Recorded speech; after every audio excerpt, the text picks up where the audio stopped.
15వ వచనం చూడండి.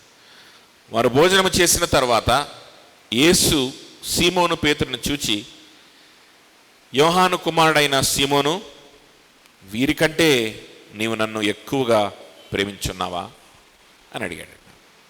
ఏమడిగాడు? యోహాను కుమారుడైన సీమోను, వీరికంటే, వీరంటే ఎవరున్నారు అక్కడ? మిగిలినటువంటి శిష్యులు ఉన్నారు. వీరికంటే నన్ను ఎక్కువగా ప్రేమిస్తా ఉన్నావా అంటే ఆ శిష్యుల్ని ప్రేమిస్తున్నాడు అనే అర్థము మనం తీసుకోవచ్చు. కానీ ఎక్కువ మంది బైబిల్ పండితులు దాన్ని చరిత్రలో ఎలా ఇంటర్ప్రిట్ చేశారు అని అంటే, వీళ్ళందరికంటే మించిన ప్రేమ, వీళ్ళందరూ నన్ను ప్రేమించిన దానికంటే అధికంగా నువ్వు నన్ను ప్రేమించగలవా అని పేతురుని అడుగుతా ఉన్నాడు. చూడండి, మొట్టమొదటిగా అక్కడ పేతురుకు ఉపయోగించినటువంటి పదం పేతురు అని పిలవట్లేదు.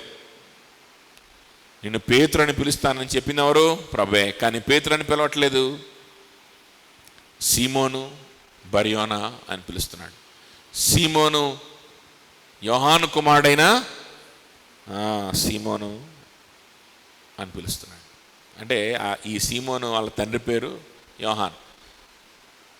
సో దాన్ని ఒక కొత్త ఐడెంటిటీని ప్రభు ఆయనకి ఇచ్చాడు, పేతురు అనే ఐడెంటిటీని. కానీ ప్రభు మాత్రం సీమోను అని పిలుస్తున్నాడు. ఇక్కడ చూడండి, దీనికంటే ముందేం జరిగింది? ఈ పేతురు యేసుక్రీస్తు ఎవరో తెలియదని 3 సార్లు ఒట్టు పెట్టుకున్నాడు. ఆయన గురించి సాక్ష్యం ఇవ్వడానికి పిలువబడినటువంటి పేతురు, ఆయన సిలువను గురించి సాక్ష్యం ఇచ్చి సువార్త ప్రకటించి అనేకుల్ని ప్రభు దగ్గర నడిపించవలసిన వాడు, శిష్యుల్ని తయారు చేయవలసిన శిష్యుడే ఏమన్నాడు? ఆయన ఎవ్వరో కూడా నాకు తెలీదు. శిష్యత్వం సంగతి పక్కన పెట్టారు, అసలు ఎవరో కూడా నాకు తెలియదని ముమ్మారు చెప్పాడు. బహుశా ప్రభు తన పాపాన్ని జ్ఞాపకం చేయడానికి, బాబు నువ్వు పాత స్థితికి వెళ్ళిపోయావు. సీమోను అనేటువంటి పదానికి కూడా ఒక అర్థం ఉంది. సీమోను అనే పదానికి అర్థం గాలి అని అర్థం. గాలికి కొట్టుకుపోయేటువంటి స్వభావం నీకున్నట్లుగా అనిపిస్తుంది బాబు అని చెప్పి, నువ్వు వీరికంటే నన్ను ఎక్కువగా ప్రేమిస్తున్నావా? ఒకప్పుడు నన్ను నువ్వు వీళ్ళందరికంటే ఎక్కువగా ప్రేమించేవాడు, వీళ్ళందరికంటే ఎక్కువగా ప్రేమించేవాడు. మార్కు సువార్త చూడండి, మార్కు సువార్త 14:29 చూడండి. మార్కు సువార్త 14:29. అందుకు పేతురు, అందరూ అభ్యంతర పడినను నేను అభ్యంతర పడనని ఆయనతో చెప్పగా, యేసు అతన్ని చూచి, నేటి రాత్రి కోడి 2 మారులు కూయక మునుపే నీవు నన్ను ఎరుగనని ముమ్మారు చెప్పేదవని నీతో నిశ్చయముగా చెప్పుచున్నానని. ఏమన్నాడు పేతురు? ఎవరు అభ్యంతర పడినను నేను ఎట్టి పరిస్థితిలో నీ గురించి అభ్యంతర పడను, నిన్ను విడిచిపెట్టే ప్రసక్తే లేదు అన్నాడు. అంటే వెన్ కంపేర్డ్ టు అదర్స్ అన్నాడు కదా.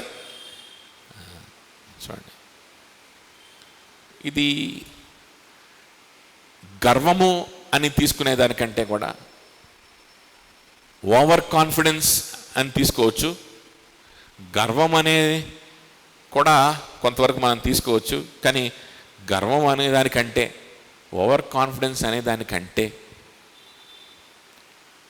ఇక్కడ ప్రభువే ఇక్కడ ఏమంటున్నాడు చూడండి, వీళ్ళందరికంటే నన్ను ప్రేమిస్తున్నావా అంటే, ఒకప్పుడు చెప్పావే వీళ్ళందరికంటే నేను నిన్ను ప్రేమిస్తున్నాను ప్రభా, ఎవరు అభ్యంతరపడినా నేను మాత్రం అభ్యంతరపడినా. అంటే ఇతరుల గురించి ఉన్నటువంటి చిన్న చూపు కాదు ఇక్కడ, ఇతరుల కంటే నేను గొప్పననే గర్వం కాదు ఇక్కడ. నాతో ఎవరు వచ్చినా రాకపోయినా, నాకు ఎవరు సపోర్ట్ చేసినా చేయకపోయినా, నా వెనకాల ఎవరు నించోకపోయినా, నేను మాత్రం నిన్నే సేవిస్తాను, నేను మాత్రం నీ గురించే ప్రకటిస్తాను, నేను మాత్రం నీకోసమే బ్రతుకుతాను. నాతో ఎవ్వరు ఉండకపోవచ్చు నీకోసం బ్రతకడానికి, నాకు సహకరించి నన్ను ఎంకరేజ్ చేసేవాళ్ళు ఎవరు ఉండకపోవచ్చు. అలా మనం తీసుకోవాలి కదా. సో ఇక్కడ ప్రభు కూడా ఆ గలిలయ సముద్ర తీరాన అదే మాట అంటా ఉన్నాడు. వీళ్ళందరూ ఎవ్వరూ నీతో రాకపోయినా, ఎవరూ సహకరించకపోయినా, వీరెవ్వరూ అంటే సహవాసం నువ్వు దూరం అయిపోమని కాదు, దూరం అయిపోయి కూడా ఒంటరిగా నువ్వు ఉండు అని కాదు, అసలు దేవుని పద్ధతి కాదు. అలా కాదు, కలిసే ఉండొచ్చు, కానీ వీళ్ళందరూ కూడా అదే డెడికేషన్ చూపించకపోవచ్చు. నీ చుట్టుపక్కల ఉండే వాళ్ళందరూ కూడా నీ అంత సమర్పణ చూపించకపోవచ్చు. వాళ్ళు సమర్పణ చూపించలేదు కదా, నేను కూడా అలానే ఉందాం అనుకుంటావా? లేకపోతే లేదు, ఒకప్పుడు ప్రభు పట్ల నాకున్న ఎఫెక్షన్ ఏంటి అని ఆలోచించి మరలా అలాంటి ఎఫెక్షన్లోకి నువ్వు వెళ్ళి వీళ్ళందరూ అభ్యంతరపడినను నేను మాత్రం అభ్యంతరపడిన ప్రభా అనే మాట మరలా చెప్పగలవా పేతురు? బాబు సీమోను మారిపోయావు అని ఆ పేతుర్ని అక్కడ అడుగుతా ఉన్నాడు కదా. వీళ్ళందరికంటే ఎక్కువగా ప్రేమించున్నావని అడగగా అతడు అవును ప్రభా, నేను నిన్ను ప్రేమించున్నావని నీవే ఎరుగుదువని ఆయనతో చెప్పాను. అప్పుడు యేసు నా గొర్రె పిల్లలను మేపుమని అతనితో చెప్పాను. చూడండి, ఈ 15th verseలో మనం ఏం చూస్తున్నాం? ఫస్ట్ భాగంలో do you still have that old zeal while you are naive అంటే కొత్తగా నేర్చుకుంటున్న సమయంలో పెద్ద పెద్ద ఆత్మీయ మర్మాలు, డాక్ట్రిన్స్ నీకు తెలియకపోవచ్చు, ఇతరులను ఎలా నడిపించాలో నీకు తెలియకపోవచ్చు, సంఘాన్ని నడిపించడం నీకు తెలియపోయిన నీకు ఇంకా తెలియని పరిస్థితుల్లో ఉండొచ్చు.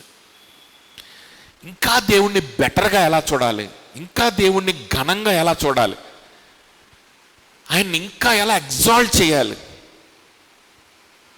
అలా ఇంకా ఆయన ఎగ్జాల్ట్ చేయడానికి, ఇంకా ఆయన్ని గొప్ప చేయడానికి కావాల్సిన డాక్ట్రిన్స్ తెలియని పరిస్థితుల్లో ఉన్నప్పుడు, కొత్తగా అప్పుడప్పుడే నువ్వు ఉన్నప్పుడు నీలో ఉన్నటువంటి ఆ ఉద్రేకం, ఇక మీద దాన్ని ఉద్రేకం అనకూడదు, మనం ఏమనాలి? చురుకుదనం అనాలి. ఎందుకంటే యేసయ్య వల్ల కోరుకుంటున్నాడు దాన్ని. అర్థం మీకు? మళ్ళా కోరుకుంటున్నాడు దాన్ని. ఒక్కోసారి నేను నా జీవితాన్ని గురించి కూడా ఆలోచన చేసినప్పుడు, రక్షింపబడినప్పుడు, ఇంకా ప్రభువులో కొన్ని విషయాలు నేర్చుకుంటున్నటువంటి సమయంలో వయసు తక్కువే, ఇంత బైబిల్ జ్ఞానం కూడా లేదు, కానీ బైబిల్ చదవాలనే ఆసక్తి, బైబిల్లో క్రీస్తును చూడాలని, ఆరాధన చేసుకోవాలని, ప్రార్థన చేసుకోవాలని, ప్రభుత్వ సమయం గడపాలని ఆసక్తి ఉంది, ఆయన కోసం పని చేయాలనే ఆసక్తి ఉంది. ఈరోజు ఆ రోజు కంటే ఎక్కువగా ఆయన్ని ఇంకా ఘనంగా చూసేటువంటి జ్ఞానం నాకుంది. ఆ రోజు కంటే ఇంకా గొప్ప వ్యక్తిగా ఆయన్ని విజువలైజ్ చేసుకోవడానికి కావలసినంత డాక్ట్రిన్ నా దగ్గర ఉంది. నా జీవితంలో అత్యంతమైన ప్రెషియస్ వ్యక్తిగా నేను ఆయన్ని ప్రతిష్ఠించుకోవడానికి కావలసినంత వాక్యంతో, డాక్ట్రిన్ తోటి, జ్ఞానంతో ఎక్కిపోయి ఉన్నాను. అయితే ఆ రోజు నాకున్నటువంటి చురుకుదనానికి, ఈరోజు నాకున్నటువంటి చురుకుదనానికి, ఆ రోజు నాకున్నటువంటి ఆసక్తికి, ఈరోజు నాకున్న ఆసక్తికి ఎదుగుదల ఉండద్దు? ఎదుగుదల ఉండాలా, ఇంకా తగ్గిపోవాలా? ఆ జ్ఞానానికి తగ్గట్టుగా ఉండాలా, లేకపోతే ఇంకా ఎదుర్కొన్న దానికంటే ఇంకా తగ్గిపోవాలా?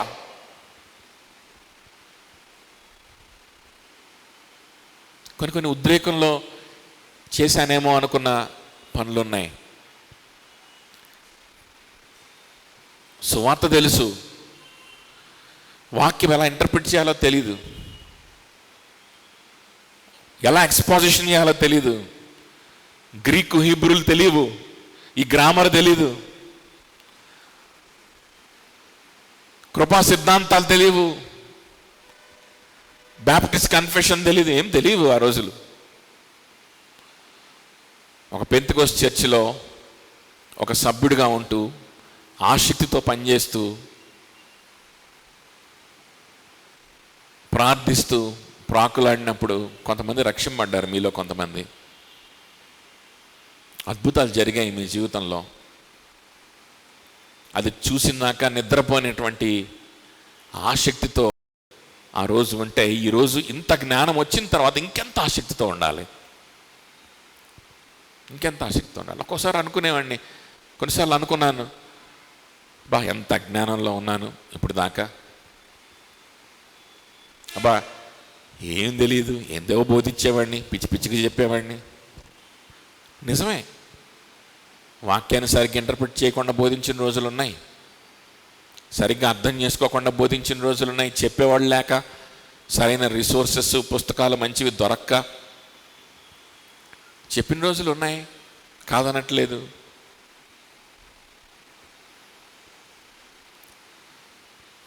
ఆ విధంగా ఒక వ్యక్తిని నేను రక్షించకపోతే ఆ వ్యక్తికి ఇంకా రక్షణే ఉండదు అని ఆందోళన పడిన రోజులు ఉన్నాయి. సార్వభౌమత గురించి నాకు తెలియని సమయంలో దేవుడు ఆయన సార్వభౌముడు, ఆయన ప్రణాళిక కలిగి ఉన్న వారి వ్యక్తుల్ని రక్షించుకుంటాడని తెలియని సమయంలో ఆ విధంగా ఆలోచించిన రోజులు కూడా ఉన్నాయి.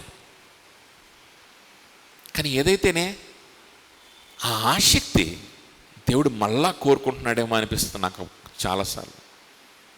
ఆ ఆసక్తి ఇంకా పెరగాలే కానీ తగ్గకూడదని దేవుడు ఆశిస్తున్నాడేమో అనిపిస్తూ ఉంటుంది ఒక్కోసారి నాకు. పేతురు జీవితంలో కూడా అంతే. అది ఓవర్ కాన్ఫిడెన్సా, పేతురుకు ఉన్నటువంటి దుడుకుతనమా, పేతురు యొక్క మేనరిజమే అంతా, what are it might be, but the Lord is seeing a zeal in that behaviour.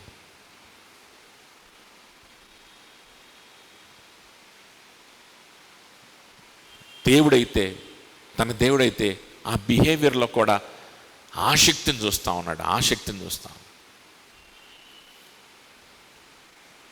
మీలో కూడా కొంతమంది రక్షింపడిన కొత్తల్లో మీ తల్లిదండ్రులకి మీ రక్షణ అనుభవాన్ని గురించి ఎక్స్ప్లెయిన్ చేయలేని పరిస్థితుల్లో వాళ్ళతో గొడవలు పెట్టుకున్న సందర్భాలు ఉండొచ్చు. అంటే వాళ్ళని దూషించి అట్లా చేయడం అని కాకపోయినా వాళ్ళు అర్థం చేసుకోలేని పరిస్థితుల్లో ఉన్నప్పుడు ప్రభువుకి ఎట్టి పరిస్థితిలో దూరం అయిపోకూడదు, సంఘానికి ఎట్టి పరిస్థితిలో దూరం అయిపోకూడదు అనేటువంటి భయం వల్ల, ఆ రోషం వల్ల కొన్నిసార్లు గట్టిగా మాట్లాడి, పిచ్చి పిచ్చిగా మాట్లాడి, ఏ లాజిక్ లేకుండా మాట్లాడి, వాళ్ళకి అర్థం కాని భాష మాట్లాడి, ఈ పిల్లకి పిచ్చెక్కిందేమో, మెంటల్ ఎక్కిందేమో అనిపించేలాగా మాట్లాడిన సందర్భాలు మీ జీవితంలో, నా జీవితంలో కూడా ఉన్నాయి.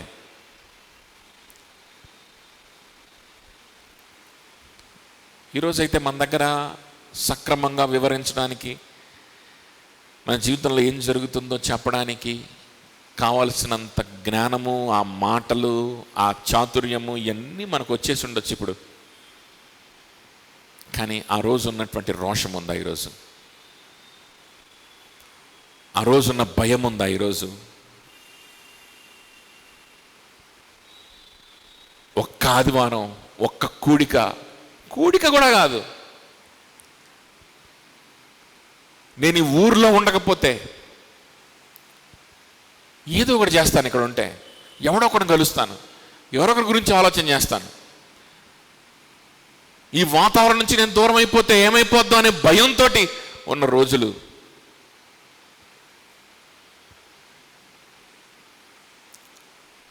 అంటే అది ఇప్పుడు లేదని కాదు, పెరిగే జ్ఞానం కొద్దీ అది కూడా పెరగాలి, తగ్గిపోకూడదు. ఏమైద్దిలే ఒక 2 రోజులు, ఏమైద్దిలే ఒక 3 రోజులు, 7 నుంచి వెళ్ళిపోతే ఏమైద్ది, ఏదో ఒకటి చేసుకుంటుంటారులే, ఎవరో ఒకళ్ళు ఏదో ఒకటి చేస్తారులే, వచ్చాక మళ్ళీ మాట్లాడవచ్చులే, వచ్చాక చూసుకోవచ్చులే. ఎందుకంటే దేవుడు సార్వభౌముడు కదా, ఆయన విడిచిపెడతాడా? తన సంఘాన్ని ఆయన కట్టుకుంటాడులే. జ్ఞానం ఎక్కువైపోవడం వల్ల జరగాల్సింది ఇదే. జ్ఞానం ఎక్కువడం వల్ల ఆసక్తి తగ్గిపోవడమా జరగాల్సింది? రోషం తగ్గిపోవడమా జరగాల్సింది? భయం తగ్గిపోవడమా జరగాల్సింది? పెరగడమా?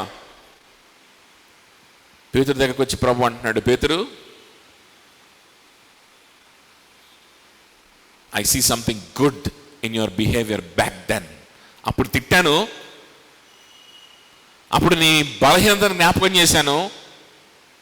ఎందుకు అనంటే నువ్వు జాగ్రత్త పడతావని, ఆ బలహీనతలో పడకుండా ఉంటావని. కానీ ఇప్పుడు చెప్తున్నాను, I want that Peter back. ఆ పేతురు నాకు కావాలి. వీరందరికంటే అధికంగా నేను నిన్ను ప్రేమిస్తాను. వీళ్ళెవ్వరు నాతో రాకపోయినా నేను వస్తాను ప్రభా. వీళ్ళెవ్వరికి ఏ డెసిషన్ తీసుకొని డెసిషన్ నేను తీసుకుంటాను ప్రభా.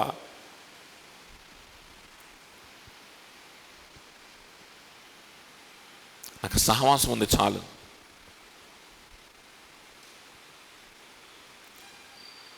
నాకు వాక్యం ఉంటే చాలు, నాకు నువ్వుంటే చాలు, ఆదరించడానికి నువ్వు వస్తే చాలు. నువ్వు లేకపోతే వేరొక ఆదరణకర్త పరిశుద్ధాత్మ ఎవడొకళ్ళు వస్తే చాలు. నేను నీ కోసం బ్రతుకుతాను.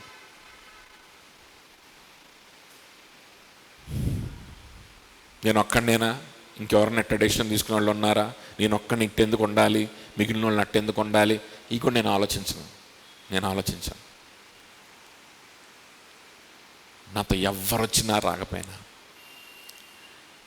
నేను ఇవ్వగలిగినంత నీకు ఇచ్చేస్తాను. I don't care about others. అలాంటి ప్రేమ నువ్వు చూపించగలవా అని అడుగుతా ఉన్నప్పుడు పేతురు చూడండి ఏం సమాధానం చెప్తున్నాడు. నిన్ను ప్రేమించుచున్నానని నీవే ఎరుగుదువని ఆయనతో చెప్పాను. నిన్ను ప్రేమించున్నానని నీవే ఎరుగుదువు. నిన్ను ప్రేమించున్నాను.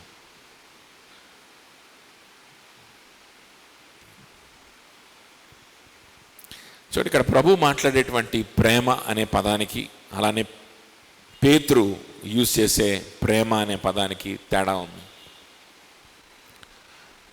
అవి ఇంటర్చేంజబుల్గా వాడతారు. ఈ పదానికి అర్థం ఇదే, ఆ పదానికి అర్థం అదే అని ఎవరు చెప్పలేరు. కొంతమంది ఫ్యాన్సీగా అలా చెప్పి ఏదో గొప్ప విషయాలు, కొత్త విషయాలు చెప్పామని ప్రదర్శించుకుంటుంటారు. కానీ ఆ డిస్టింక్షన్ ఏమి లేదు ఇక్కడ.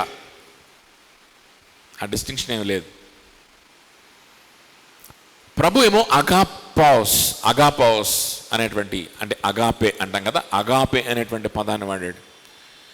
పేతురు ఫిలియో అనే పదాన్ని వాడుతున్నాడు. రెండోసారి కూడా అలానే.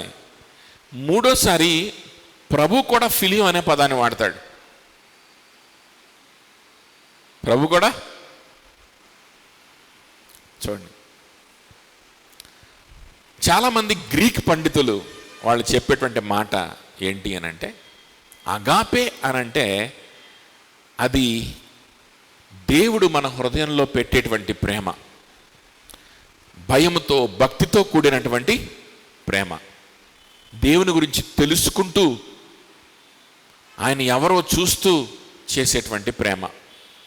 నేనే చెప్పాను కదా, ఈరోజు మనకి ఆయన్ని ఎగ్జాల్ట్ చేయడానికి కావాల్సినంత డాక్ట్రిన్ ఉంది. ఆయన ఎంత గొప్పోడో, ఎంత అధికమైన వాడో, ఎంత ఉన్నతమైనటువంటి వాడో అని మనం ఆయన్ని వర్ణించుకోవడానికి, ఆయన గురించి ఆలోచించడానికి కావాల్సినంత జ్ఞానం మనకు ఉంది. ఆ జ్ఞానం అంతటి ఉపయోగించి ఆయన్ని గొప్పగా చూసి ఆయన్ని ప్రేమించడం,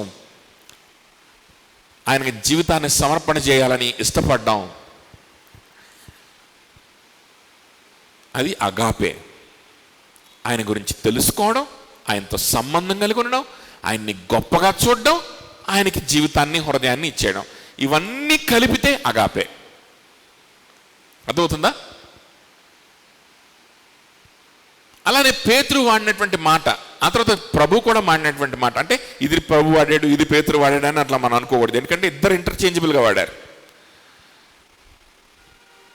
కాకపోతే రెండు పదాలు ఉన్నాయి, ఆ రెండు పదాలకి రెండు మీనింగ్స్ ఉన్నాయి, ఇంటర్చేంజబుల్గానే వాడారు. ఫిలియో అనేటువంటి పదానికి అర్థం ఏంటి అని అంటే ఇక్కడ అంతా ప్రేమించున్నావా అంటే ఆ ప్రేమించున్నాను అని రాయబడి ఉంది. కానీ రెండు పదాలు ఉన్నాయి అన్నమాట, రెండు డిఫరెంట్ పదాలు ఉన్నాయి గ్రీక్లో. ఫిలియో అనే పదానికి అర్థం ఏంటి అని అంటే, ఇందాక అగాపే అంటే నేనేం చెప్పాను, ఆయన గురించి ఎరిగి, ఆయన్ని తెలుసుకొని, ఆయనతో సంబంధం కలిగి, ఆయన అధికారం కింద లోబడుతూ, ఆయన్ని గొప్ప వ్యక్తిగా చూస్తూ, ఆయన్ని హై వ్యూ ఆఫ్ గాడ్ కలిగి ఉంటూ, ఆయనకి జీవితాన్ని సమర్పణ చేసేసి ఆయన కోసం బ్రతకడం, ఆయన్ని ప్రేమించడం, ఇది అగాపే. ఫిలియో అంటే ఏంటంటే ఈ అగాపేలో ఉన్న లాస్ట్ స్టెప్. ఫిలియో అంటే అగాపేలో ఉన్నటువంటి ఫైనల్ స్టెప్, అయితే రెండో భాగం. ఏంటది? యేసయ్యను ప్రేమించడం, యేసయ్యను హత్తుకోవడం, యేసయ్యను కౌగిలించుకోవడం, ఆయన జీవితానికి ప్రేమపూర్వకంగా మన మన మన జీవితాన్ని ఆయన చేతిలో ఉంచడం, ఆయన్ని ప్రేమించడం. అదవుతుందా? అగాపేలో కూడా ఫిలియో ఉంటుంది. సో మొత్తానికి కలిపి ఒక హోలిస్టిక్ టర్మ్ చెప్పాడు ప్రభు. పేతురు ఏం చెప్పాడంటే ఫిలియో అన్నాడు. అంటే తక్కువ పదము యేసు ప్రభు చెప్పింది, ఎక్కువ పదము అనేది కాదు ఇక్కడ. దానికి సమాధానంగా, అవును ప్రభా నేను ప్రేమిస్తున్నాను. దాన్ని ఒక గ్రీక్ పండితుడు ఈ విధంగా ట్రాన్స్లేట్ చేస్తాడనమాట. అదేంటి అని అంటే, యేసు ప్రభు ఏమో ఎలా అడుగుతున్నాడు అంటే, are you devoted to me అని అడుగుతున్నాడంట. ఆర్ యు డివోటెడ్ టు మీ?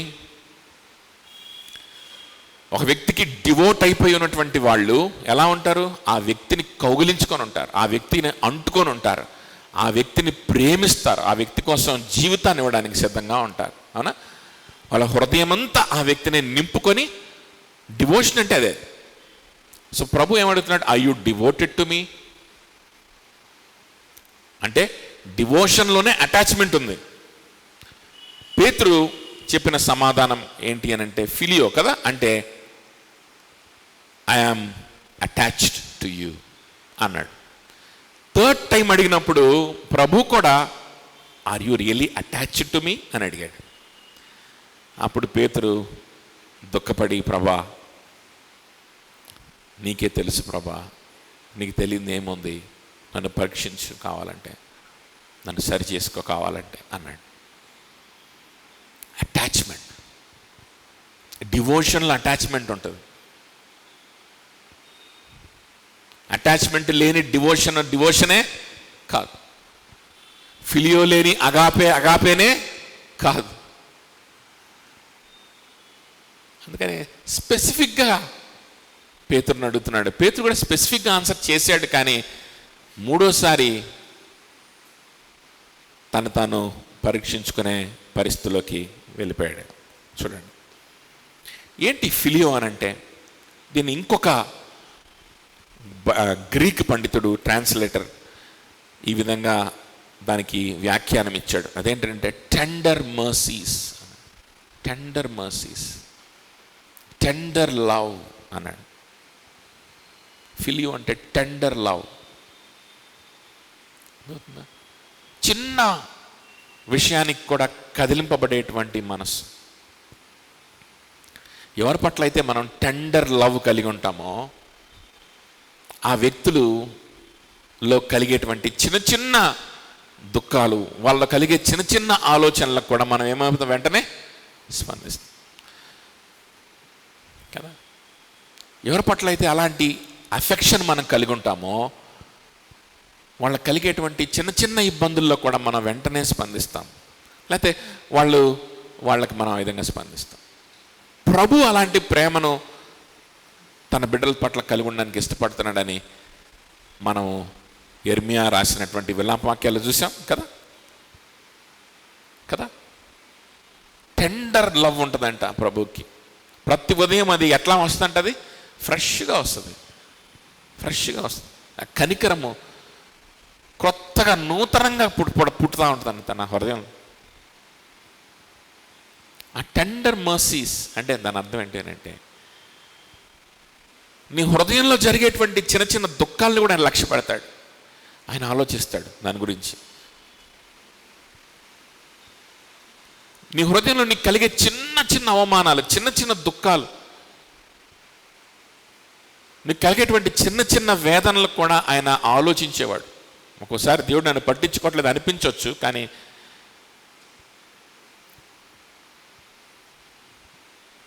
ఆయన చూస్తానే ఉన్నాడు, ఆయన స్పందిస్తానే ఉన్నాడని మనం ఎప్పుడు కూడా జ్ఞాపకం పెట్టుకోవాలి. ఆయన స్పందించే విధానం మనం అనుకున్నట్లుగా ఉండకపోవచ్చు. అర్థమవుతుందా? మనుషుల దగ్గర నుంచి ఒక్కోసారి మనం ఆశించినట్లుగా ప్రభు దగ్గర నుంచి ఆశించలేము. కానీ మనుషులు నీ జీవితంలో ఉన్న చిన్న చిన్న విషయాల గురించి స్పందిస్తారో లేదో కానీ, ఆలోచిస్తారో లేదో కానీ, దేవుడైతే ఆలోచిస్తాడంట. That is called tender love. అది నేర్పించేది ఆయనే, అది ముందు వచ్చేది ఆయన దగ్గర నుంచే. అలాంటి సంబంధమే మనం దేవునితో కూడా కలిగి ఉండాలి. పేతురు దగ్గర నుంచి అది కోరుకుంటున్నాడు ప్రభువు. గుర్తుపెట్టుకోండి, ప్రభుకి ఏమాత్రం దూరం అయిపోతున్నానేమో అనిపించినప్పుడు టెండర్ లవ్ పనిచేయాలి. టెండర్ లవ్ పనిచేయాలి. మొద్దుబారిపోయి ఉండకూడదు. వాక్యాలు, జ్ఞానము మనల్ని మొద్దుబారిలా చేయకూడదు. ఇప్పుడు నేను ప్రార్థన చేయకపోతే ఎవడు రక్షణ పడ్డా ఏంటి? మొద్దుబారిపోయిన హృదయం. అమ్మో, నేను ప్రార్థన చేయకపోతే ప్రభుకు నేను కొంచెమైనా దూరం అయిపోతానేమో, ప్రభు నాకు ఇచ్చినటువంటి సువార్త పనిలో నేను వెనకబడిపోతానేమో. ఇది ప్రభు మనసు. ఒక్కరోజు, ఒక్క దినమైనా సరే ఆయన సన్నిధి నేను కోల్పోతే అమ్మో, ప్రభు మనసు ఇది. టెండర్ మర్సీస్ ఉన్నాయనుకోండి, ఆతృత ఉంటుంది, ఆ భయం ఉంటుంది. అర్థమవుతుందా? And this is what we see before giving membership also. ఇది కనిపించాలి, ప్రభు కోసం కనిపించాలి, ప్రభు కోసం కనిపించాలి.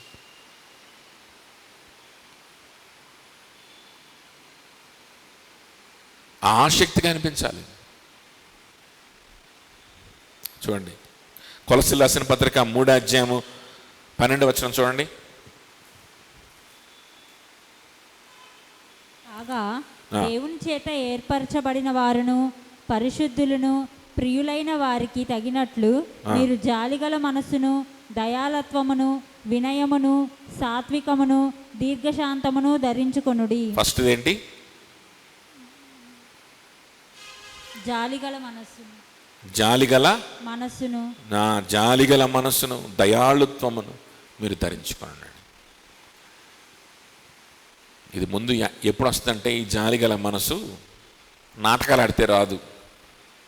ముందు సంఘంలో ఉండి దేవునితోటి అటువంటి సంబంధంలో ఉన్నవాళ్ళు నిజమైన జాలి. మిగిలిన వాళ్ళు నాటకాలే. గుర్తుపెట్టుకోండి, అది ఊరక వస్తుంది పోతుంది. ఆ జాలి, అట్లాంటి జాలి వల్ల నష్టాలే తప్ప పెద్ద లాభాలు ఉండవు. ఎవడికి జాలి చూపించకూడదో వాళ్ళకే చూపిస్తారు. నేను చాలా జాలిపర్రాలని, చాలా జాలిపరుని ఫీల్ అవుతూ ఉంటారు. నష్టాలు కొని తెచ్చుకుంటారు, మనశ్శాంతి కోల్పోతారు. ఈ ఫేక్ వద్దు. నిజమైన జాలి ఎవరికి అలవాటు అయిద్దంటే, దేవుని పట్ల ఈ ప్రేమ కలిగి ఉన్న వాళ్ళకి అలవాటు అయింది. నువ్వు సంఘంలో లేకుండా, వాక్యం వినకుండా, ప్రభువుని ధ్యానించకుండా, ప్రభువు కోసం సంఘంలో ఉండి తగ్గించుకోకుండా, ఆయన సువార్త పని చేయకుండా, నీ జీవితాన్ని, నీ సమయాల్ని, నీ షెడ్యూల్స్ని ఆయన చేతిలో పెట్టకుండా, ఇలాంటి రిలేషన్షిప్ ఎక్కడి నుంచి వస్తుంది? ఎక్కడి నుంచి వస్తుంది ఇలాంటి రిలేషన్షిప్? అందుకే ప్రభు వాళ్ళని వెనక్కి పిలుచుకోవడానికి వచ్చాడు. అరే అబ్బాయి, మీరు ఉండాల్సింది ఇక్కడ కాదు, ఇక్కడ కాదురా బాబు మీరు ఉండాల్సింది. I want this tender love from you. పేతురు, నా వెనకాలే తిరిగావు కదా, నాతోనే ఉండడానికి ఇష్టపడ్డావు కదా,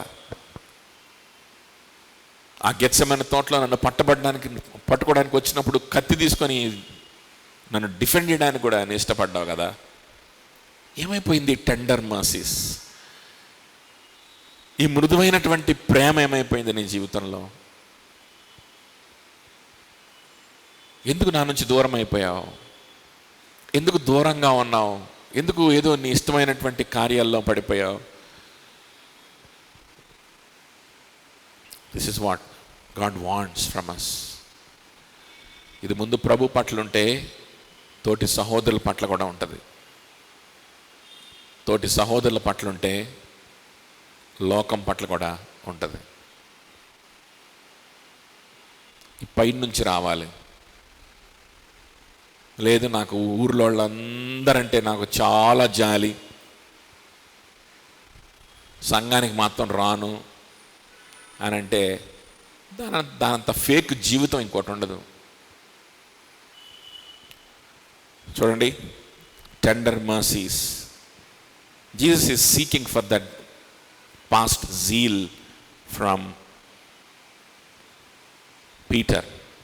అలాగనే Christ looks for that good old tender love, for he is the author of the same. పేతురు జీవితంలో ఇదివరకు ఉన్నటువంటి ఆ ప్రేమను, ఆ ఫిలియో ప్రేమను, అగాపే ప్రేమను రెండు ప్రభు ఆశిస్తున్నాడు ఎవరి జీవితంలో. ఎందుకంటే ముందుగా ఆయన ప్రేమించాడు. అలాగా ముందుగా ఆయన ప్రేమించాడు కనుక మనం కూడా ప్రేమిద్దాం. చూడండి, తర్వాత 16వ వచనం చూసుకుందాం. 16వ వచనం చూసుకున్నట్లయితే సరే, ఆ 15వ వచనంలో కూడా ఏమంటా ఉన్నాడు యేసుప్రభు వారు, నా గొర్రె పిల్లలను మేపుము అని అతనితో చెప్పాను. ఇక్కడ కూడా ప్రభు యొక్క టెండర్ మర్సీస్ కనిపిస్తూ ఉన్నాయి. గొర్రెలను అనట్ల గొర్రె పిల్లలను అంటున్నాడు. ఏంటి గొర్రెలకి గొర్రె పిల్లలకి తేడా ఏమీ లేదు. అందులో ఏ ఆత్మీయ మర్మం, పెద్ద మర్మాలు ఏం లేవు. అంత ఆలోచన చేయకండి. ఏం లేదు, గొర్రెలు అనే బదులు గొర్రె పిల్లలు అంటే గ్రీక్ పదంలో జస్ట్ ఒక లెటర్ తేడా అంతే. గొర్రె అన్నానికి గొర్రె పిల్ల అన్నాను. ఆ లెటర్ తేడా పెట్టేసేసి గొర్రె పిల్ల అనడానికి ఇష్టపడుతున్నాడు ప్రభు. That shows his heart. ఆయన దేవుడు, he is the creator of the universe. ఈ యూనివర్స్ని ఐన్స్టీన్ లాంటి మేధావులు యూనివర్స్ ఎలా రన్ అవుతుందని చెప్పడానికి అనేకమైన థీరీలు కనిపెడితే, ఐన్స్టీన్ కనిపెట్టిన థీరీలు, ఆ వాడు కనిపెట్టిన ఈక్వేషన్లు ప్రూవ్ చేయడానికే ఇప్పుడు పిహెచ్డీలు చేస్తున్నారు. సమయాలు సరిపోవట్లేదు ఎవడికి. అట్లాంటిది ఐన్స్టీన్ కాదు, సృష్టినే చేసినటువంటి యేసుక్రీస్తు ప్రభు, దాన్ని నిర్వహిస్తున్నటువంటి ప్రభు. ఎంత జ్ఞానం ఉంటుంది ఆయనకి, ఎంత ఇంటెలిజెన్స్ ఉంటుంది ఆయనకి. జస్ట్ ఇమాజిన్, ఎంత ఇంటెలిజెన్స్ ఉంటుంది. ఏ లెవెల్లో ఆలోచించాలి ఆయన, ఏ లెవెల్లో ఆలోచించాలి. 4 రాళ్ళు సంపాదించుకొని ఒక ప్రొఫెషనల్ డిగ్రీ పట్టుకుంటే చాలు. మేమంతా ఇట్లా ఆలోచించలేమండి. మేమంతా మాకంతా సిస్టమేటిక్గా ఉండాలి. రమ్మంటావా, వస్తా. ఏ టైం నుంచి ఏ టైం వరకు రమ్మంటావు చెప్పు, వస్తా, షెడ్యూల్ చేసుకుంటా, అపాయింట్మెంట్ ఇస్తా. సహాయం చేయమంటావు, చేస్తా. నాకేం అట్లా ప్రాబ్లం ఏం లేదు. కాకపోతే అంతా ఎట్టుండాలి, సిస్టమేటిక్గా ఉండాలి. నువ్వు జరిగిన దిక్కుమాలిన డిగ్రీకే నీకు వచ్చే 4 రాళ్ళకి ఇంత గర్వం అయితే, ఆయనకున్నటువంటి జ్ఞానానికి ఆయన ఏ లెవెల్లో మాట్లాడాలి, ఇక్కడ ఏ లెవెల్లో మాట్లాడుతున్నాడు అర్థమవుతుందా? ఆయన మాటల్లో కనిపిస్తున్న జాలేంటి అర్థమవుతుందా? పేతురు, నీ ప్రేమ నాకు కావాలి పేతురు. నా గొర్రె పిల్లల్ని మేపు. సరే, నన్ను ప్రేమిస్తున్నావు అని చెప్తున్నా, అయితే నాకు గొర్రె పిల్లలు ఉన్నాయి, వాటిని మేపుతావా? వాక్యం కావాల్సిన వాళ్ళు ఉన్నారు, ఈ సువార్త లేని వాళ్ళు ఉన్నారు, నా గురించి తెలుసుకోవాలనుకునే వాళ్ళు ఉన్నారు, బలపడాలనుకునే వాళ్ళు ఉన్నారు, మిగిలిన శిష్యులు ఉన్నారు, స్త్రీలు ఉన్నారు. నేను ప్రేమించిన నా పిల్లలు, వాళ్ళు పసిపిల్లలయ్యా, కొంచెం జాగ్రత్తగా చూసుకోండి అయ్యా, పసిపిల్లయ్యా అని చెప్పినట్లుగా ప్రభు మాట్లాడుతున్నాడు. ప్రభు హృదయాన్ని చూడండి. హృదయం కలిగినటువంటి దేవుడు. ఉందా నీకు హృదయం? ఉందా? ఆత్మీయ జీవితం కూడా మ్యాథమెటిక్సే, అంతా మ్యాథమెటిక్స్. హృదయాన్ని ఇవ్వను, నా మనసుని ఇవ్వను, నా హృదయాన్ని ప్రభు చేతికి సమర్పణ చేయను, తగ్గించుకోను, కలిసి పని చేయను, మార్చుకోను.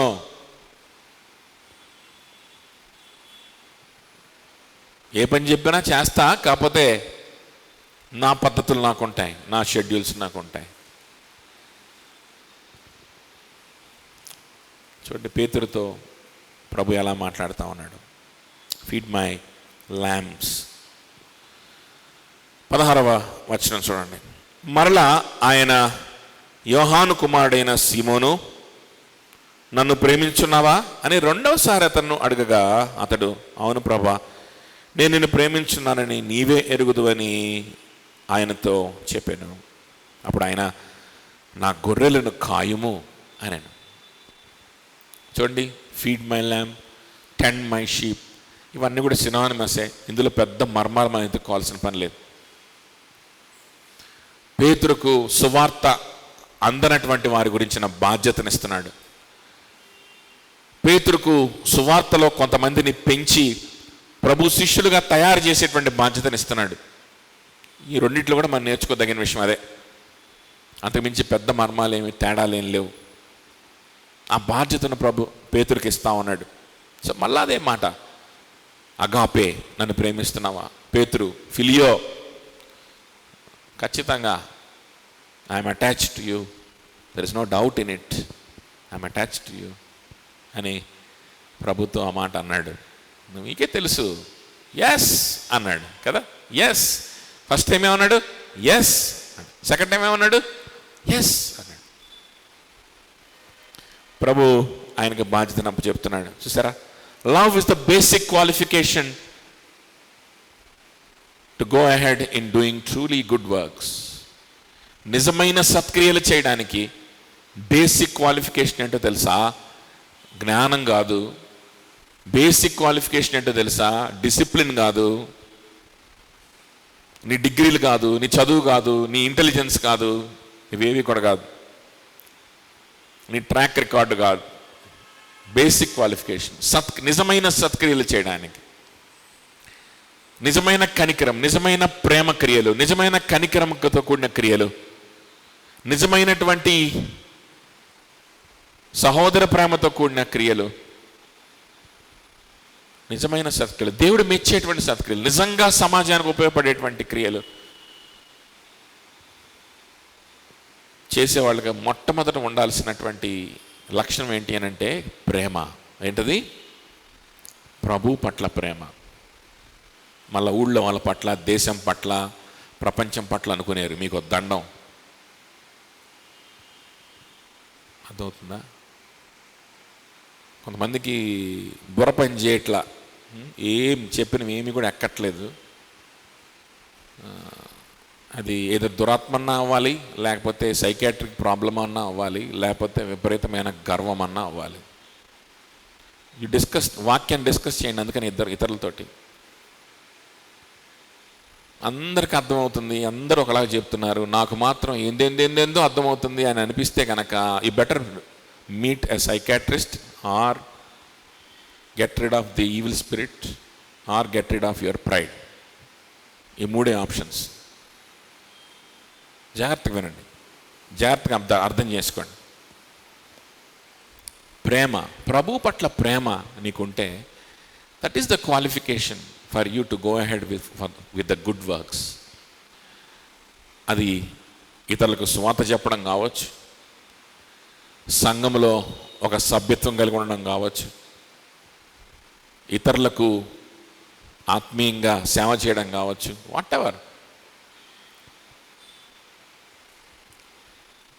నిజంగా సహోదరులకి, సంఘానికి, సమాజానికి ఉపయోగపడేటువంటి మంచి క్రియలు ఏంటో, అవి ఏంటో నువ్వు తెలుసుకోవాలన్నా ఫస్ట్ నీకు ఉండాల్సిన క్వాలిఫికేషన్ ఇది. లేకపోతే ఏంటో కూడా నీకు తెలియదు. నేను బాగా ఉద్యోగం చేస్తే అదే సత్క్రియ అనుకుంటుంటావు. అదవుతుందా? అవి ఏంటో కూడా నీకు తెలియదు. ప్రభువుని ప్రేమించిన వాడికి అవి తెలుస్తాయి. ప్రభువుని ప్రేమించిన వాడే ముందు హృదయంలో ప్రభుతో ఈ అటాచ్మెంట్ ఉన్నాడు. ఈ అటాచ్మెంట్ ఉన్నవాడికే ఆ సత్క్రియలు ఏంటో తెలుస్తాయి, ఆ సత్క్రియల్ని చేయగలుగుతాడు, అది చేసే అర్హత ఉంటుంది. అర్థమవుతుందా?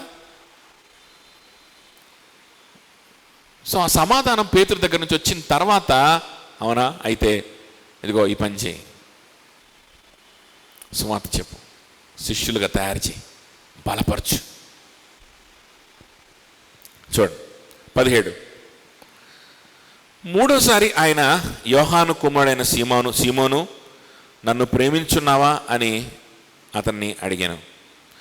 నన్ను ప్రేమించున్నావా అని మూడోసారి తన్ను అడిగినందుకు పేతురు వ్యసనపడి, ప్రభా, నీవు సమస్తం ఎరిగిన వాడవు, నిన్ను ప్రేమించున్నానని నీవే ఎరుగుదువని ఆయనతో చెప్పాను. ఏమన్నాడంట? వ్యసనపడ్డాడంట. మరలా అడిగేసరికి ఆయన దుఃఖపడ్డాడు. వ్యసనపడ్డం అంటే దుఃఖపడ్డాడు, బాధపడ్డాడు. ఏందబ్బా అని బాధపడ్డాడు. మరీ ఇంత దారుణమైన స్థితిలో ఉన్నానా నేను, ఎట్లా అడుగుతున్నాడు ఏంటి అని బాధపడ్డాడు, నొచ్చుకున్నాడు. గుచ్చుకుంది ఆ మాటలు, నొప్పి కలిగింది చేసింది. అయితే ఆ నొప్పి గర్వంలోకి తీసుకెళ్ళా పేతుర్ని. అయితే ఆ నొప్పి సంబంధాన్ని కోల్పోయేటువంటి కోపంలోకో, గర్వంలోకో, సనుగుల్లోకో తీసుకెళ్ళలేదు పేతుర్ని. ఆ నొప్పి ఎటువైపు తీసుకెళ్ళింది అని అంటే ఆయన సార్వభౌమతని, ఆయన సర్వజ్ఞానాన్ని గుర్తించే విధంగా తీసుకెళ్ళింది, ఆ డైరెక్షన్లో తీసుకెళ్ళింది ఆ నొప్పి. ఫస్ట్ ఏమన్నాడు? ఎస్ అన్నాడు. సెకండ్ ఏమన్నాడు? ఎస్ అన్నాడు. మూడోసారి బాధపడ్డాడు. మూడోసారి బాధపడి ఏమన్నాడంటే ఎస్ అని ఇంకా గట్టిగా అరిచి, ఏంది ఎన్నిసార్లు అడుగుతావు అని చెప్పి తగదా వేసుకోవాలా.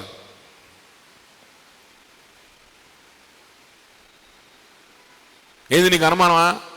నేను అది చేసే తెలుసా, ఇది చేసే తెలుసా, అది చేసే తెలుసా, నా సంగతి తెలుసా అని చెప్పి చెప్పలా.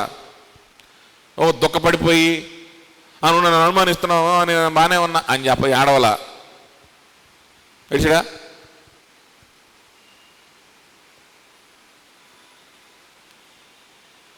అలా ఏడ్చేవాడైతే ఏం చెప్తాడు? ఇంకా ఎస్ అని ఇంకా గట్టిగా చెప్తాడు. అది ఏడుపు మొహంతో చెప్తాడు, అది రోషంతో చెప్తాడు, కోపంతో చెప్తాడు. అసలు ఎస్ అనే సమాధానం రాలా మూడోసారి ఏం రాలేదు. ప్రభా, నువ్వు ఎలాగంటే అలానే, నువ్వన్నీ తెలిసిన వాడే, నువ్వే చెప్పినా నా మంచి కోసం చెప్తావు, నా హృదయం ఎరిగిన వాడవు నువ్వు ప్రభా, నువ్వు ఎలా అంటే అలానే, నీకు తెలుసు, నువ్వు సర్వజ్ఞానివి. క్రీస్తు యొక్క ఆమ్నిషియన్స్ని ఆయన జ్ఞాపకం చేసుకుంటున్నాడు కదా. ఇదే యోహాను సువార్త 16:30 చూడండి ఒకసారి. ఎవడును సమస్తము ఎరిగిన వాడవనియు, ఎవడును నీకు ప్రశ్న వేయ అగత్యము లేదనియు ఇప్పుడు ఎరుగుదుము. దేవుని యొద్ద నుండి నీవు బయలుదేరి వచ్చితివని దీని వలన నమ్ముచున్నామని చెప్పగా. ఏంటంట? ఆయన సమస్తము ఎరిగినటువంటి వాడు. ఆయన దగ్గర దాపరికం మనం చేయలేం. మనుషుల దగ్గర దాచిపెట్టుకోవచ్చు, మనుషుల దగ్గర బ్లఫ్ చేయొచ్చు, మనుషుల దగ్గర మసిబూసి మారేడికై చేయొచ్చు, మనుషుల్ని మోసం చేయొచ్చు. దేవుని దగ్గర చేయలేవు, గుర్తుపెట్టుకో. నా గురించి ఇల్లు అనుకుంటున్నారేంటి, ఇదేంటి పదే ప్రార్థన చేసుకున్నావు అడుగుతారు. ఊరక ఏం ప్రార్థన చేసుకున్నావు చెప్పు అంటారు, కొడతారు. ఇవన్నీ చెప్తే కానీ మెంబర్షిప్ ఎవరా, చెప్తే కానీ రక్షింపడినట్టు కాదా? మనుషుల దగ్గర ఎంత షో అయినా చెయ్యి, ప్రభు దగ్గర చేయగలుగుతావా?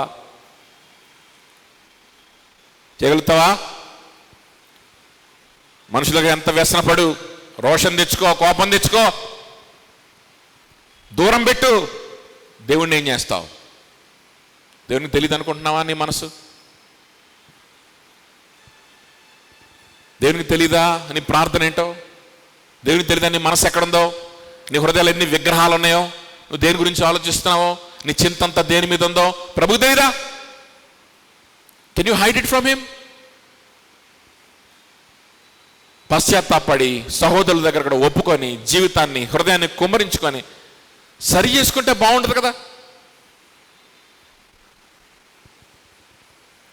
ఎన్నాళ్ళు నాటకాలు ఆడతారు చెప్పండి? You think it's a best option? ఎన్నాళ్ళు? తన మొదలు ప్రభుని విడిచిపెట్టేసి బొట్టు పెట్టుకొని ఇష్టానుసారంగా బ్రతకడం బెటరు. ఇక్కడ ఉండడం దేనికి కదా? చూడండి, ప్రభుకి అన్ని విషయాలు తెలుసు. ఆయన నుంచి మనం ఏమి దాచిపెట్టలేము. ఆయన నుంచి దాచిపెట్టలేనప్పుడు సహోదరుల దగ్గర ఎందుకు దాచిపెట్టాలి? సహోదరులతో ఎందుకు మనం పంచుకోకూడదు? నా హృదయంలో జీవపు డమ్ము ఉందని ఎందుకు చెప్పలేవు? నా హృదయంలో గర్వం ఉందని ఎందుకు చెప్పలేవు? నా హృదయంలో లోక సంబంధమైనటువంటి విషయాలు విగ్రహాలుగా నా హృదయాల్లో స్థాపించుకొని పోయినాయి, పాతుకుపోయినాయి, నాకు సహాయం చేయండి నేను ఎందుకు అడగకూడదు? అప్పుడు నీకు సహాయం దొరకదా? దేవుడు కృపపడా? నీకు వాక్యం బోధించబడ్డదా? ఎంత సహాయం దొరుకుద్ది నీకు?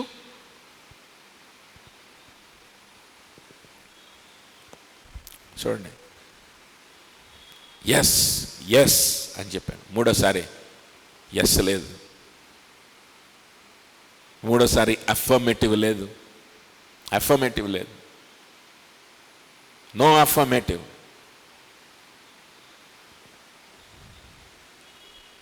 This is the lord's way. దేవుని యొక్క మార్గం ఇది. సామ్ 145లో మనం చూస్తాం, నీ మార్గములు పరిశుద్ధమైనవి, న్యాయమైనవి అంటాడు కీర్తనకారుడు. నీ విధానాలు న్యాయమైనవి ప్రభు అంటాడు. ఆయన పద్ధతి ఇది, అదే న్యాయమైంది. ఆయన పద్ధతులే పరిశుద్ధమైనవి. ఇట తగ్గించుకుంటేనా? ఇతరుల విశ్వాసులతో కలిసి బ్రతికితేనేనా? సంఘంలో ఉంటేనేనా? మెంబర్షిప్ ఉంటేనేనా? సంఘాలను గుర్తిస్తేనేనా? దేవుని పద్ధతులు అవి. నీకు ఫూలిష్గా అనిపించవచ్చు, నీకు ఇల్లాజికల్గా అనిపించవచ్చు, ఒకటేంటి నేను రక్షింపడ్డా లేదని చెప్పేది అనిపించవచ్చు, కానీ దేవుని పద్ధతి అది. These are God's ways and these are holy and these are righteous. దీన్ని క్వశ్చన్ చేయడానికి వీలు లేదు, గుర్తుపెట్టుకో. దేవుని యొక్క పద్ధతులు ఇది.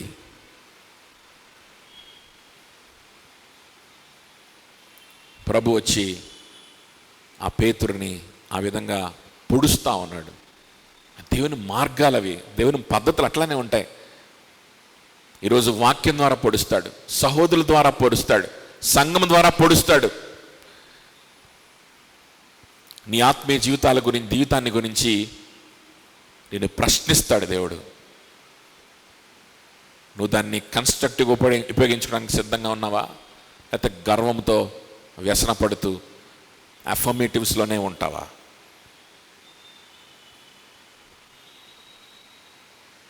What are going to do?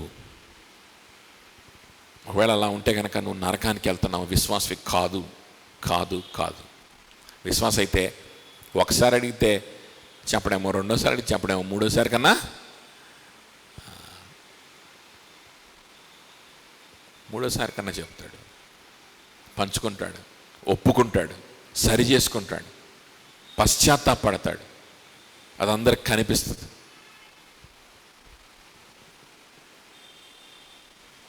ఇది దేవుని యొక్క పద్ధతి, గుర్తుపెట్టుకో.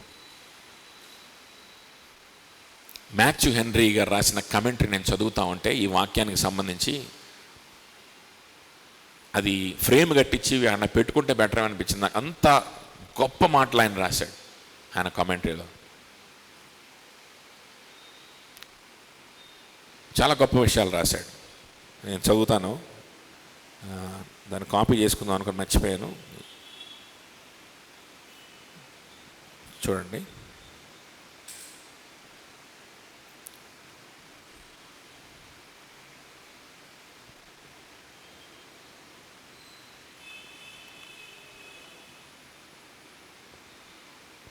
ఏం చేస్తున్నా?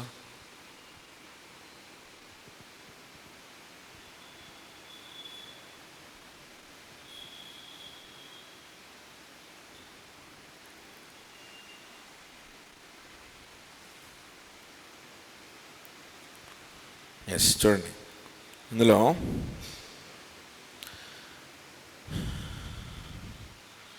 వి మస్ట్ నాట్ బి సర్ప్రైజ్ అంటే పేతురు గురించి ఆ పేతురుతో ప్రభు మాట్లాడిన విధానాన్ని గురించి కామెంటరీ ఇస్తూ ఈ మాటలు రాస్తున్నాడు మాథ్యూ హెన్రీ. స్క్రీన్ మీద వస్తుంది కదా, చూడండి. We must not be surprised to have our sincerity called in to question when we ourselves are the one that which make it doubtful.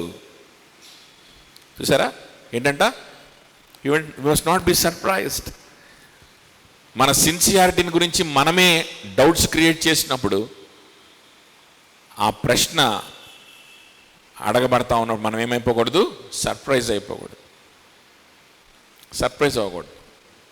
అవునండి, ఏదో చిన్న ఉంటాయి పనులు, మానేస్తాం చర్చి. అవునండి, చర్చి అన్నీ ఉంటాయి, నా మేనరిజమ్స్ నాకు ఉంటాయి, నా స్వభావం నాకు ఉంటుంది, అందరూ ఉండమంటే ఎట్లాగా?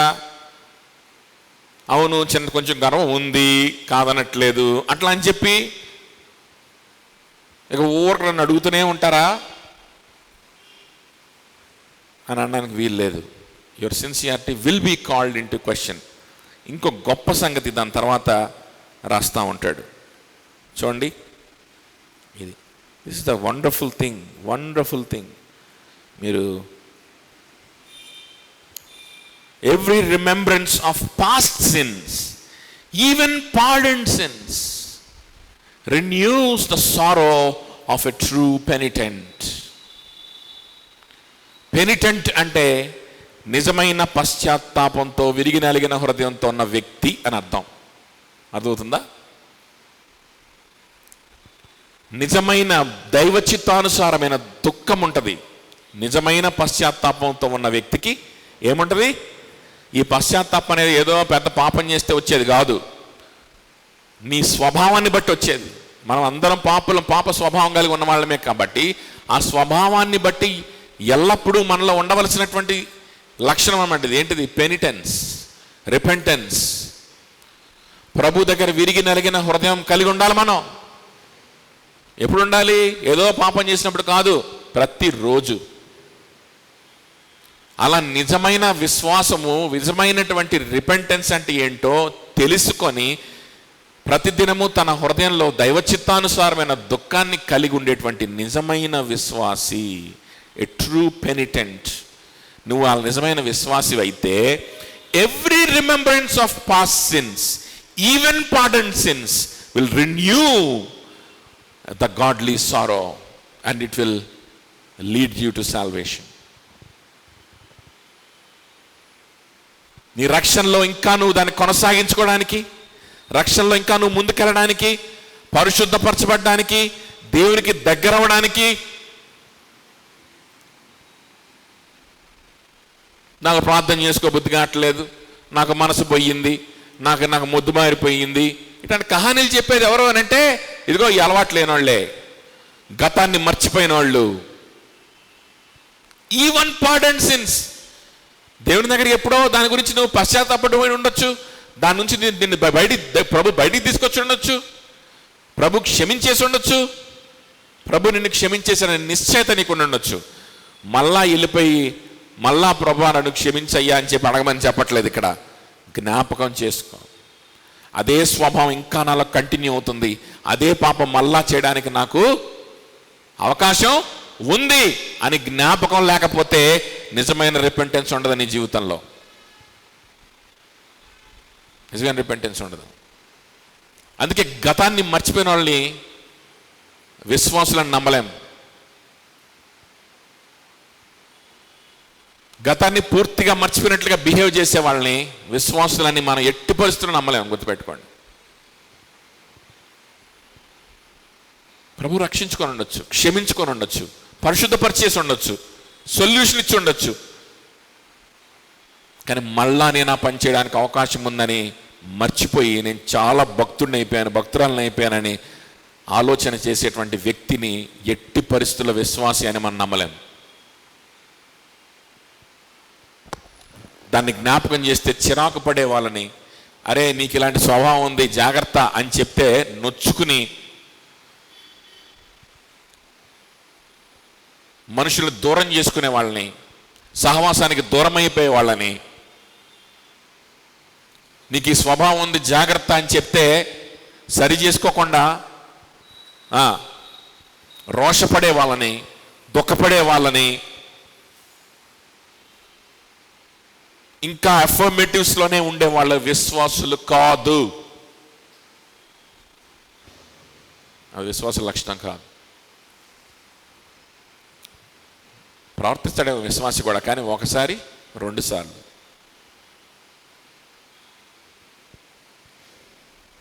చూడండి 17వ వచనం. Sometimes we should let go of the affirmatives in order to allow our heart to be tender. ప్రభు కోరుకుంటున్న నిజమైనటువంటి ఆ టెండర్ లవ్ మనలో డెవలప్ అవ్వాలంటే ఒక్కొక్కసారి మనం మన అఫర్మేటివ్స్ని ఏం చేయాలి? పక్కన పెట్టేసుకోవాలి. మన అఫర్మేటివ్స్ని పక్కన పెట్టుకోవాలి. ప్రాస్పెరిటీ టీచర్స్, తప్పుడు బోధకులు, నాస్టిక్స్, వీళ్ళందరూ దీనికి భిన్నంగా బోధిస్తారు. మీకు ఖచ్చితంగా మీ జీవితంలో కొన్ని అఫర్మేటివ్స్ ఉండాలి. ఒక పేపర్ ప్రింట్ చేసి గోడ మీద కూడా తగిలించుకోమని చెప్తారు. నేను దేవుని బిడ్డని, దేవుడు నన్ను బహుగా ఆశీర్వదించుచున్నాడు, దేవుడు నాకు తోడయ్యి ఉన్నాడు, దేవుడు నా మీద కనికరం చూపిస్తున్నాడు, దేవుడు నన్ను అసలు విడిచిపెట్టు, నేను కూడా దేవుని కోసం గొప్ప కార్యాలు చేస్తాను, నేనేమో తక్కువని కాదు, నేను కూడా గొప్పోడిని, ఇతరుల కంటే చాలా గొప్పగా ఉన్నాను, వాడికంటే గొప్పగా ఉన్నాను, వీడికంటే గొప్పగా ఉన్నాను, ఇదిగో మొన్న ఇలా చేశాను, విశ్వాసం కాకపోతే చేస్తానా, నిన్న ఇలా చేశాను, విశ్వాసం కాకపోతే చేస్తానా. ఈ అఫర్మేటివ్స్ అన్నీ కూడా రాసి పెట్టుకొని గోడ మీద తగిలించుకోపోయినా మీ హృదయంలో తగిలించుకొని ఉంటావే, దాన్ని తీసి ముక్కలు ముక్కలుగా చింపి చెత్తకుప్పలో పడాయి. ఈరోజే దాన్ని చెత్తకుప్పలో పడేయందే నీకు ప్రేమించడం అంటే ఏంటో ఒకటి తెలీదు. భ్రమల్లో బ్రతుకుతూ ఉంటావు. గుర్తుపెట్టుకో, నీ రక్షణ కూడా ఒక భ్రమే. నువ్వు నరకానికి వెళ్ళిన తర్వాత తెలుస్తుంది నీకు ఆ సంగతి. Whatever the affirmatives you have. కొంతమంది వాళ్ళ ఆత్మీయ జీవితాన్ని గురించి, వాళ్ళ మెడిటేషన్స్ గురించి, వాళ్ళ ప్రార్థన గురించి ఏం అడిగినా సరే అఫర్మేటివ్స్ తప్ప ఇంకేం రావు. ముందు ఒక అఫర్మేటివ్ వస్తుంది అనమాట, ఆ తర్వాత మిగిలిన ఏదైనా వస్తుంది. ఏమో ప్రార్థన చేసుకున్నావా అంటే నీకంటే నేను చాలా బాగానే ప్రార్థన చేసుకున్నాను, కానీ కొంచెం ఇంప్రూవ్ చేసుకోవాలే, ప్రార్థన చేయి.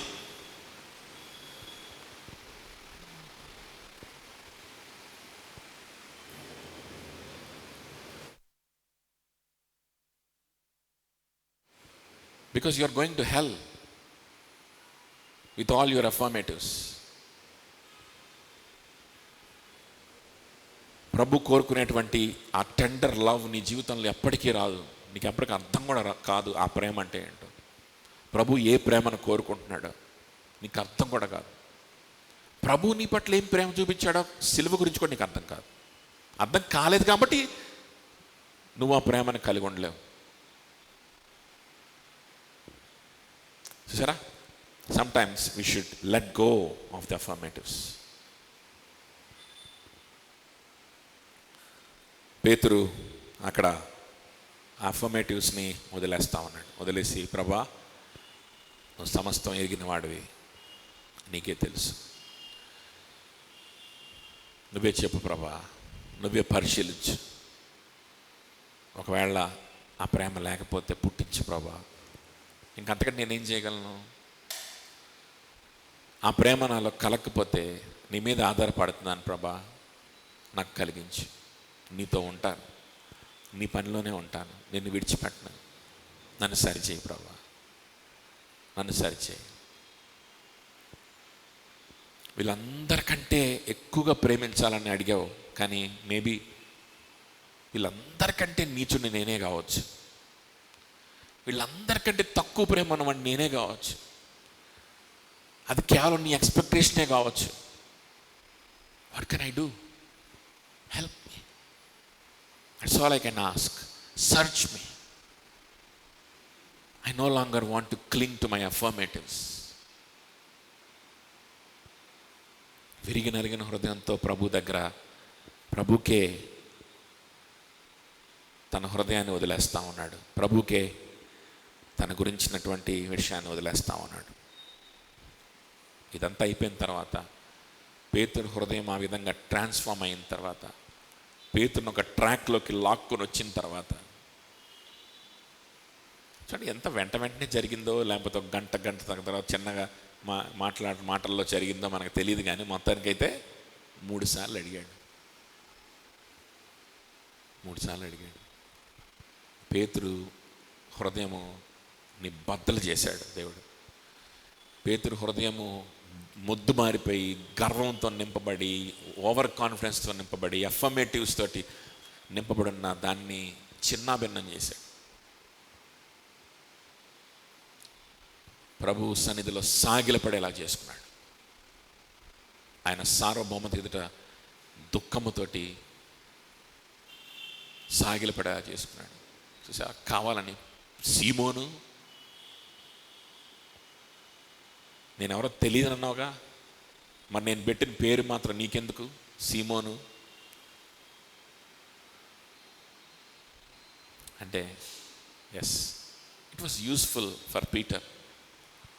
కొంతమందికి అది యూస్ఫుల్గా ఉండదు, అవిశ్వాసులకి. కానీ విశ్వాసులకి అది ఎలా ఉంటుందంట? యూస్ఫుల్గా ఉంటుంది. To a true penitent it is always useful, even to remember the pardon sins. It is always useful.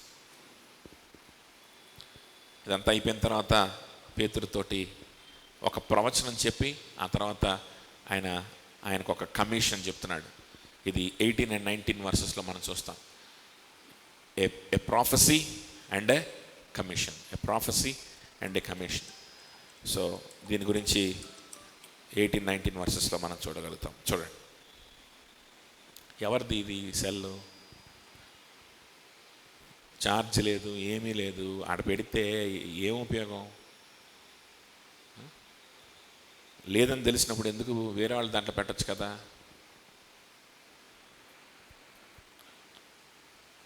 18-19. యేసు నా గొర్రెలను మేపుము, నీవు యవ్వనువై ఉన్నప్పుడు నీ అంతటా నీవే నడుము కట్టుకొని నీకు ఇష్టమైన చోటికి వెళ్ళుచుంటివి. నీవు ముసలిమైనప్పుడు నీ చేతులు నీవు చాచుదువు, వేరొకడు నీ నడుము కట్టి నీకు ఇష్టము కాని చోటుకు నిన్ను మోసుకొని పోవనని నీతో నిశ్చయముగా చెప్పుతున్నానని ఆయనతో చెప్పాను. ఈ 18వ అధ్యాయంలో వచనంలో ఒక ప్రవచనంలాగా చెప్పాడు. ఇది దేని గురించిన ప్రవచనం అంతా? అతడు ఎట్టి మరణం వలన దేవుని మహిమపరచునో దాన్ని సూచించి ఆయన ఈ మాట చెప్పాను. సో నెక్స్ట్ వీక్ మనం చూద్దాం ఈ ప్రవచనం ఏంటో, మరణం ద్వారా ప్రభువుని మహిమపరచడం అంటే ఏంటో మనం చూద్దాం. అలాగనే పేతురు యోహానుకు కలిగినటువంటి ప్రవచనం ఏంటో మనం చూసి, వీళ్ళిద్దరి యొక్క విశ్వాసం ఎలా మనకు కనిపిస్తుందో మనం అనాలిసిస్ చేద్దాం. So this will do next week. కానీ ఈరోజు వరకు మనం నేర్చుకున్నటువంటి విషయాలు మర్చిపోవద్దు, జాగ్రత్తగా గమనించండి. కంఫర్టర్ విజిట్స్ అండ్ దెన్ మనం ఓల్డ్ జీల్ కోసం పేతురు దగ్గర ప్రభు ఆశపడతా ఉన్నాడు కదా. ఆ ఓల్డ్ జీల్ కావాలి. నేను ఇదివరకు జీల్తో ఉన్నాను, ఇప్పుడు జ్ఞానం వచ్చింది కాబట్టి ఆ జీవితాన్ని పూర్తిగా పక్కన పెట్టాలనుకోకూడదు. అప్పుడు దేవుడు తిట్టాడు కదా ఆసక్తితో ఉన్నప్పుడు. కాబట్టి అసలు ఆసక్తే లేకుండా చేపలు పట్టుకుందామని అనుకుంటే కుదరదు. నాకు అదే కావాలి, మళ్ళా నాకు అది కావాలి అంటున్నాడు ప్రభు. మొత్తాన్ని విడిచిపెట్టమని కాదురా బాబు నీకు చెప్పింది, జాగ్రత్త పడు అని. జాగ్రత్త లేకుండా జీలు ఉండకూడదు, జాగ్రత్త పడమని చెప్పా, అంతేగాని మొత్తాన్ని విడిచిపెట్టమని కాదు. నాకు అది కావాల్సిందే అంటున్నాడు. ఏం కావాలి? ఆ ప్రేమ నాకు కావాలి. ఆ శక్తి నాకు కావాలి. చూడండి, ఆ తర్వాత మనం నేర్చుకున్న విషయం ఏంటి అని అంటే, love is the basic qualification. Love is the basic qualification. నేను వస్తున్నా, పోతున్నా, నేను చెప్పి నేను చేస్తున్నా, నేను డిసిప్లిన్డ్గా ఉంటున్నా, అందరికంటే బాగుంటున్నా, ఇది కాదు క్వాలిఫికేషన్. నీ హృదయం ఎక్కడుంది?